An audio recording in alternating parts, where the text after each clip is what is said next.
day 2 of the Dark History and Horror Convention here in Champaign, Illinois. I attended it. It was the first in-person event I've ever gone to as an author.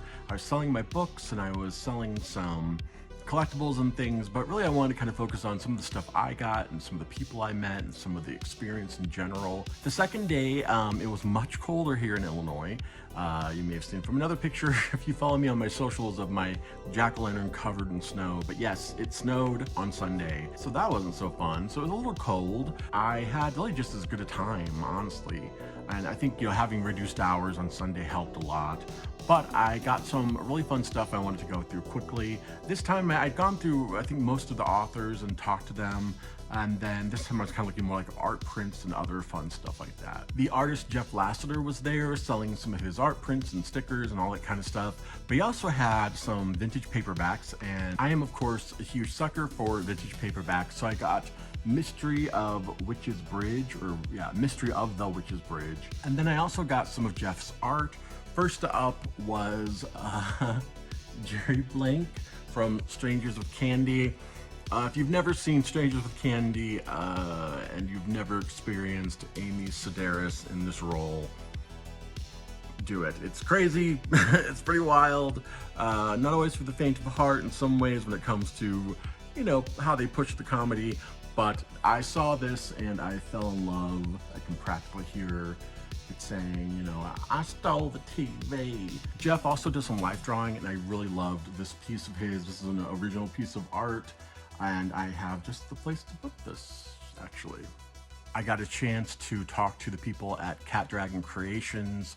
They actually came by and gave everyone like a little gift, and this was a bookmark that they had created. I had a lot of fun talking to both of them.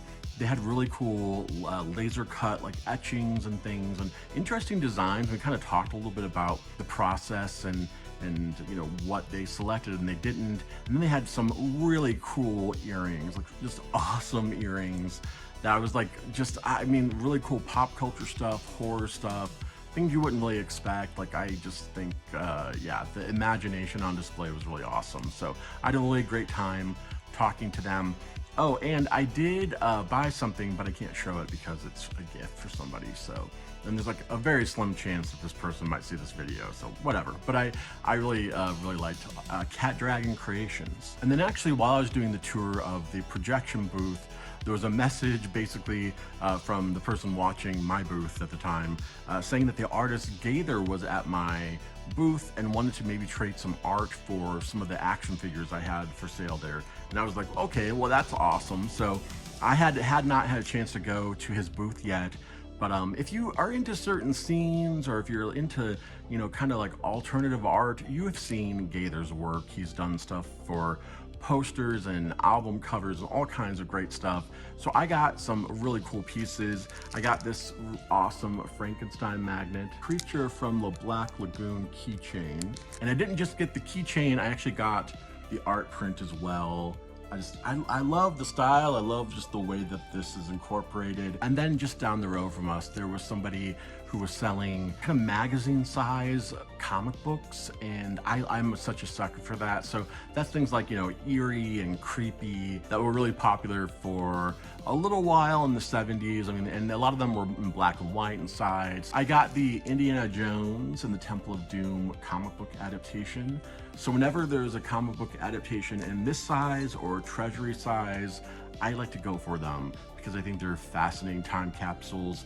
If you've never seen Jack Kirby's adaptation of the 2001 Space Odyssey, go do yourself a favor and look it up, at least to see the images online. But the huge treasury edition of it is beautiful. It's a work of pop art. And then I got an issue of Eerie magazine. And really, honestly, I just picked this because I like the cover. I like the sound of the stories inside. This is the magazine that, honestly, I probably would have picked up. I would have just taken them all if I could have. The last thing I got at that booth was Willow, the comic book adaptation of Willow. And I think I already have this, but I felt like it looked a little different. Or maybe the copy I have isn't as nice as this copy is. Most of the vendors at the show were much more, kind of more in the one-of-a-kind, craft, sort of indie spectrum of things for a show, which I loved and adored. Really the only thing I bought that I can think of that was like a mass-produced non-book thing were these action figures. And I actually got them from my new friend Amber, and she had these figures which I was so excited about, and I snapped them up. I had a great time kind of doing a little bit of chatting with her. She came to my booth and bought one of my books. And anyway, let's get to the figures. And these are the Silent Screamers by Mezco Toys. So I have in my collection Maria from Metropolis. Always loved that figure. Always wanted to get more of these. There's Cesare from the Cabinet of Dr. Caligari. And then there's the good doctor himself. The Cabinet of Dr. Caligari is one of the most visually cool movies you're ever gonna see. If you're not into black and white films or silent films, like just go watch it for the visuals. I would say the same thing about Metropolis and Nosferatu. Speaking of which, Nosferatu is also represented in this collection, and this is Renfeld, the madman, and boy is he mad in this stylized version. And of course, if Renfeld's around, you know who's gonna show up. That is Nosferatu himself. I love the original Nosferatu. I love Egger's version of Nosferatu. I have many Nosferatu figures now at this point. They've made more than you would think, really just in the last few years, but it's very exciting to have this very stylized version as well now. So I had a great time at the Dark History and Horror Con.